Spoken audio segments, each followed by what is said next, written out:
सन 1981 की घटना है। पूज्य गुरुदेव कौनी जी में थे, प्रवचन चल रहा था, ऐसे ही तखत पर बैठे एक अजैन बंधु आए। घर से क्या उसने फूलों की माला सजाई थी, वो माला आज तक मैंने ऐसी माला नहीं देखी। बहुत तबीयत से माला सजा के लाया था। सुगंधित इतनी आ रही थी उसमें, मोगरा के सुगंधित होते ना, बहुत सुंदर माला थी। मेरी आंखों में अभी भी झूल रही है वो। और कुछ नहीं, वो सीधा सभा में से उठ के चला आया। और आचार्य जी इतने दूर नहीं बैठे थे, एक तखत पे बैठे, सामान दोपहर में ऐसे ही स्वाध्याय क्लास चल रही थी न्याय दीपिका की। और आचार्य जी बिल्कुल ऐसे थे कि वो यहाँ का एक तखत पे बैठे थे आचार्य। और उसने कोई कुछ नहीं समझ पाया और सीधी माला महाराज के गले में डाल दी। उस समय ये वीडियो नहीं थे तो देखने लायक सीन था, मजेदार। आचार्य जी इतने स्मार्ट लग रहे थे उसमें। अरे अपने आचार्य जी सन 1980 में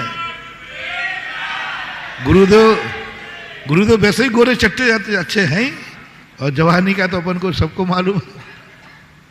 उसने सीधी माला पहना दी और हम लोग सब बैठे हैं। पता नहीं क्या हम लोगों को होगा, बिल्कुल आंखें खुली की खुली रहे। कभी कभी कुछ ऐसी घटना घट जाए तो स्तब्ध हो जाता व्यक्ति, मतलब आधा मिनट तक कोई कुछ नहीं, एकदम स्तब्ध। हम लोग भी बैठे कुछ नहीं कर रहे, और आचार्य जी पढ़ रहे थे, ऐसे पढ़ते उन्होंने आंख बंद कर ली। तो हमने कहा जब आचार्य जी हरकत नहीं कर रहा तो अपन को क्या पड़ी। अब बताओ भाई, कोई किसी को माला पहना दे और वो उतारना नहीं चाहता तो अपन उतारेंगे क्या। और बड़े आदमी, और हम लोग नए नए लोग थे, आगम सागम आगम आगम कुछ नहीं जानते थे, बहुत नए थे। अभी मुश्किल से साल 6 महीने, एक पहले ही चतुर्मास हुआ था मुक्त। तो हम लोग कहें कि भाई आचार्य जी को अच्छी लग रही, तो अपन क्या बोले। हाँ, आचार्य ने आंख बंद कर दी और वो इतनी अच्छी माला, अच्छी, बहुत ही अच्छी माला। तो हम लोगों ने सोचा भाई पहने रहे ना तो अच्छी माला लग रही, आचार्य जी भी अच्छे लग रहे। आचार्य जी ने उसको उपसर्ग मान लिया। उन्होंने आंख बंद की, क्योंकि साधु उपसर्ग आने पर उपसर्ग का निवारण स्वयं नहीं कर सकता। उपसर्ग आते ही हम लोग उपसर्ग का निवारण स्वयं नहीं करेंगे। उपसर्ग मान के ध्यान में बैठ गए। आचार्य ने आंख नहीं खोली, बंद कर लिया। इतने में वहीं पर सांधेलिया जी बैठे थे, अभय सागर जी के पिताजी थे। वो चिल्ला पड़े, ये क्या किया तूने, महाराज को माला पहना दी। और वो एकदम उठे और महाराज के गले से माला उतार दी।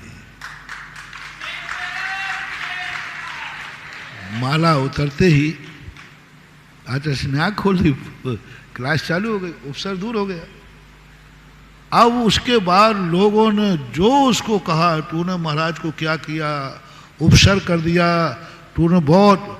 और वो बेचारा किसान था, इतना रोया, मेरे कारण महाराज को उपसर्ग हो गया, मेरे कारण हो गया, मैं मूरा। अब वो सिर फोड़ने लगा, यूं इतना रोया, उसके आंसू रुकने को तैयार नहीं, क्योंकि वो तो बड़ी श्रद्धा से आया था, बड़ी आस्था से लाया था।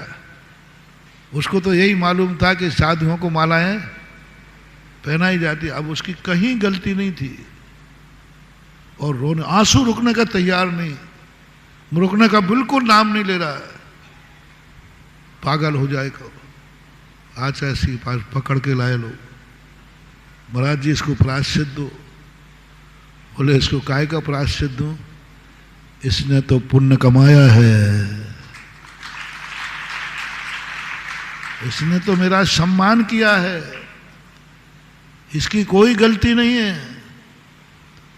उसको समझाया, बेटा तुझे कोई गलती नहीं है, तेरे भाव बुरे नहीं थे, लेकिन मुझे इसलिए उपसर्ग मानना पड़ा क्योंकि मुझे तो मालूम है कि हमें माला पहनना, लेकिन मैं तुझने मौका ही नहीं दिया, इतने जल्दी डाल दी।